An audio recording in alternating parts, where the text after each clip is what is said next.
feel this ain't mere history.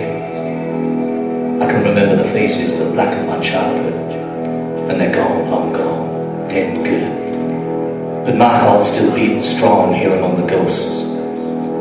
Wooden buildings burn well, my friend, and I can start a fire, believe me, even when the air is so cold that every breath rasps from your throat and the tears in your eyes sting hard as frost.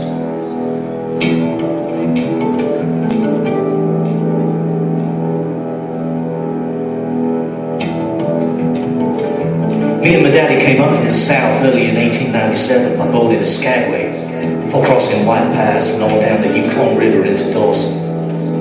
They were building it high back then, hotels and shops for the incomers, constructing warehouses for the supplies and renting land for the log cabins and tents that sprang up everywhere on the settlement. You needed money to buy food and equipment for the journey up to the gold fields, whatever you had brought in with you, and you needed money to stake your claim in the hills. There was a pioneering spirit in the air, the hope of new prosperity and good fortune. Dawson City lived like a woman. She breathed deep and pure and could inhale you, draw you in. But you needed to make your luck before she spat you out and took up with another. It was just that kind of place.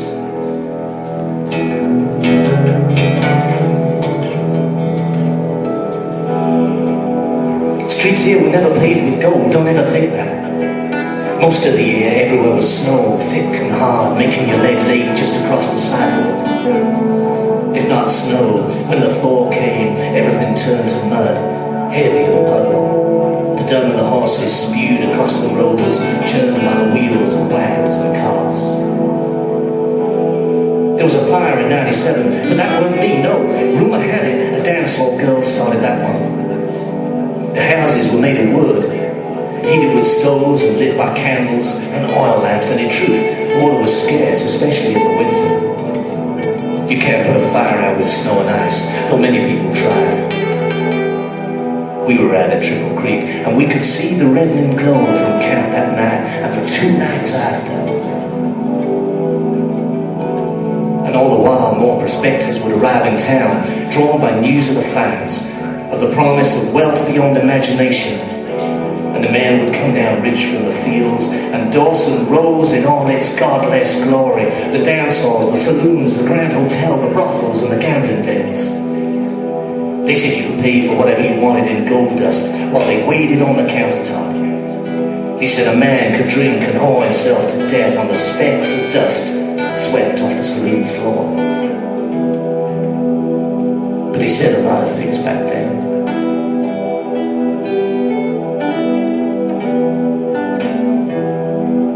So let me tell you about gold.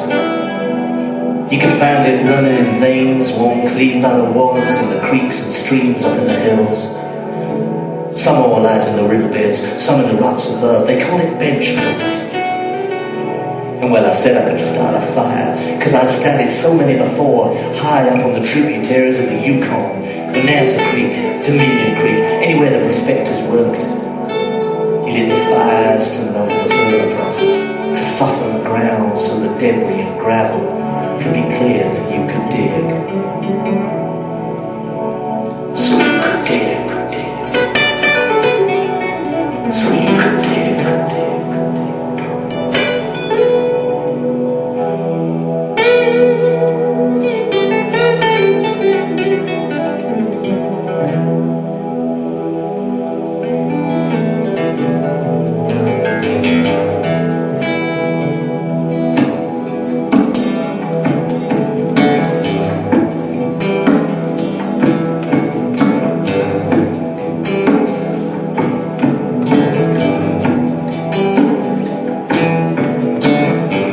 We had spent most of '97 working our way across what was called the Black Fields, where word has it that the ground was so black you could spot the gold threaded through it for 100 yards.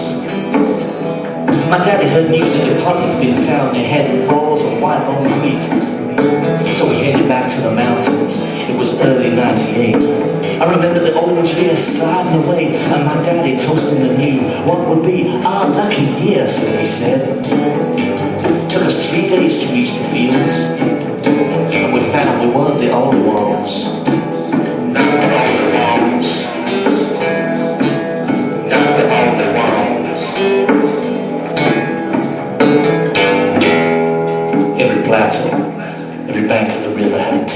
changed. I was still too young to pound the creek, so for 3 weeks I held camp, clearing the ground and lighting fires, cooking for the men mining the rivers, skimming rabbits for stew and boiling vegetables and warming frozen breads.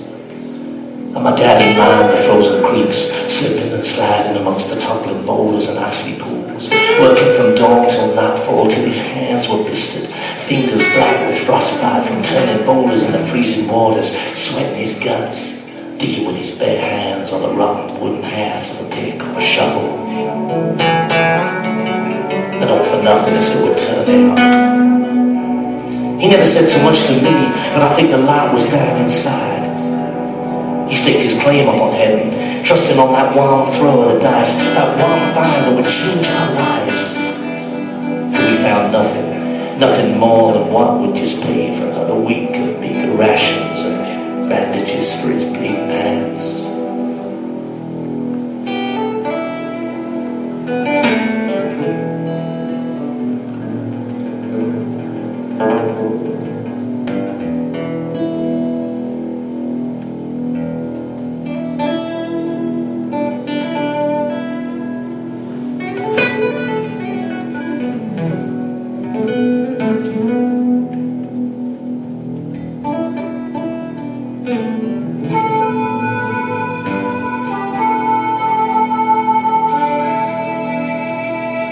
We came back down to Dawson for good in the spring of 1899. They called her Klondike City now, but like the girls in the dance halls that now stood empty, she'd seen better days.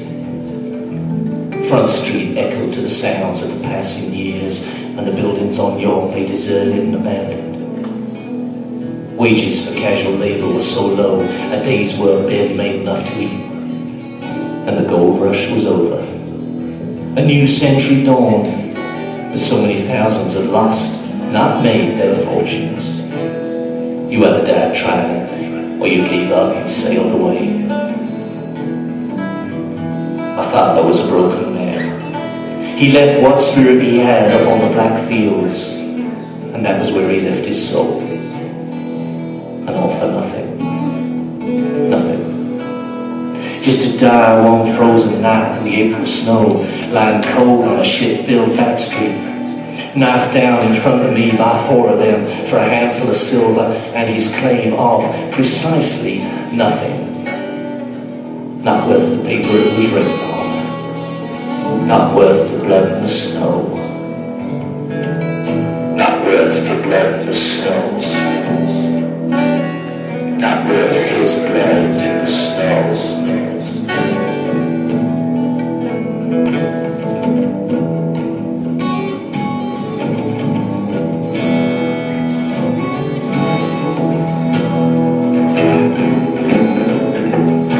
And so they burned their blood and their whiskey and their sins. Their blood and their whiskey and their sins.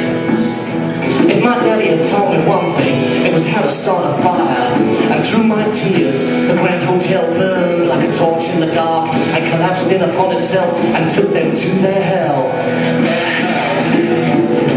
I can see it now, behind the shadows, behind the memories, behind the charred and blackened remains of what it once was.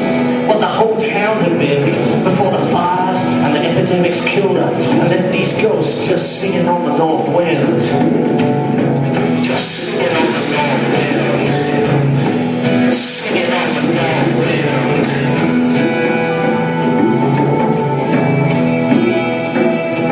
Hear them sing.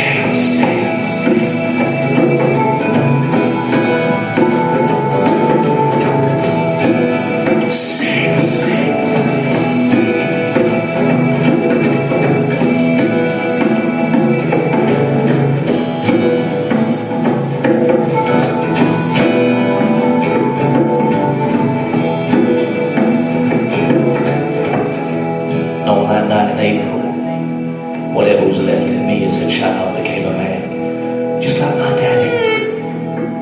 We never went home, either of us. I left Dawson that same dark night, heading back up to the gold fields and worked for those that were left up there, lighting fires, digging dirt for those still chasing their dreams. or like me, hiding from their past. I never saw my mum again. Couldn't figure on telling her the truth of how her husband died, or the truth of how her firstborn became a murderer. Wooden buildings burn well, my friend.